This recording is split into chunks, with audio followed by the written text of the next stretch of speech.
ছেলেরা তুমি বুদ্ধিমান না ভাইয়া, এক ওয়াক্ত নামাজ পড়ো না, তুমি বুদ্ধিমান না দোস্ত, নিজেরে বরবাদ করে দিলা। 365 দিনের একটা বছরে কোনোদিন ফজরের নামাজ কোনোদিন পড়ো না। আহা, কেমনে এত বড় নাফরমান মুসলমান হল।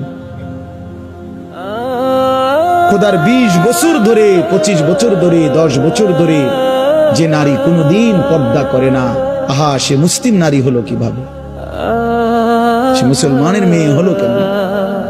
যে মেয়ে পরের ছেলের সাথে, পরের পুরুষের সাথে অবৈধ সম্পর্ক করে, হারাম সম্পর্ক করে, ওই অসভ্য নির্লজ্জ বেহায়া নারী সে মুসলমানের মেয়ে হয় কেন?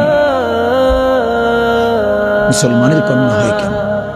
এজন্য বেপর্দা নারী মনে রাখবেন, বেহায়া নারী, কোন বেপর্দা নারী নারী না।